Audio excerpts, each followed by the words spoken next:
अस्सलामुअलैकुम। उम्मीद करती हूँ कि आप सब खैरियत से होंगे।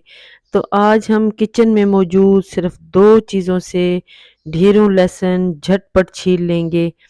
और ये देखिए कितना आसान जो है तरीका है, इससे ढेर सारा लहसुन आप सिर्फ 2 से 3 या ज़्यादा से ज़्यादा 5 मिनट में छील लेंगे। तो ये देखें, ये हमारे पास लहसुन है, इसको साफ़ करके इसकी जो जवें हैं वो बिल्कुल हमने अलग कर ली हैं।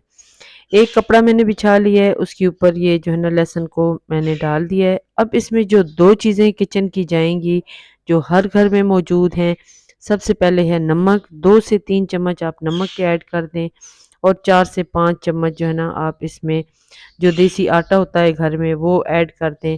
बस इसकी एक पोटली सी बना लें और इस तरह से आप इसको थोड़ा जो है ना सरफेस के ऊपर पटखना शुरू कर दें। हल्का-हल्का सा इसको पटक लें और फिर उसके बाद हाथ की मदद से इसको मसलना शुरू कर दें।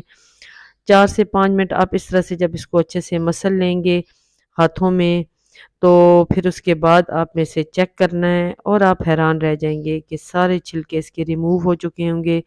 और इस तरीके से आप 1 किलो से लेके ज़्यादा से ज़्यादा जितना भी आप चाहें लहसुन छील सकते हैं। तो यहाँ पे ये देखें, इस तरह से आपने यही मेथड इस्तेमाल करना है कि हाथ की मदद से थोड़े-थोड़े वक़्फ़े से आपने इसको मसलते जाना है। अब एक छलना ले लिया है और उसके ऊपर उस कपड़े को रख दिया है और ये देखें तकरीबन जो है ना आपका सारा लहसुन छिल चुका होगा। हल्के-हल्के से छिलके रह जाएँगे, उन्हें आप जस्ट हाथ लगाएँगे और वो छिलके निकल जाएँगे।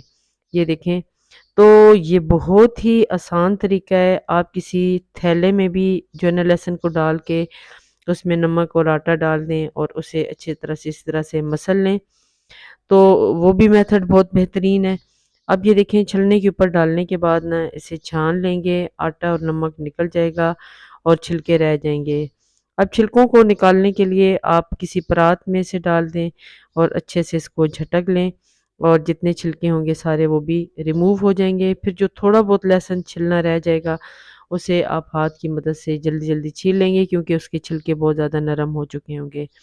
तो ये देखें, इस तरह से थोड़ा-सा इसको हिलाते जाएँगे और तमाम छिलके आगे निकल जाएँगे क्योंकि ये लाइट वेटेड होते हैं और हमारा लहसुन ढेर सारा इस तरीके से छिल सकता है। तो जब कभी आपको बहुत सारे खाने बनाने हों और लहसुन छीलना आपको मुश्किल लग रहा हो, तो इस मेथड को ज़रूर ट्राई कीजिएगा।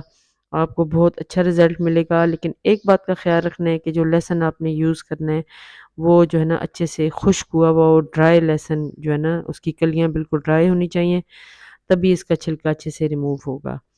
तो यकीनन आज की वीडियो आपको अच्छी लगी होगी। ये देखें, बहुत आसानी के साथ ढेर सारा लहसुन मैंने छील लिया है और ईद उल अज़हा के मौके पर तो वैसे भी गोश्त वगैरह की डिशेज़ बन रही होती हैं, तो हमें लहसुन ज़्यादा मिक़दार में चाहिए होता है। तो ये बहुत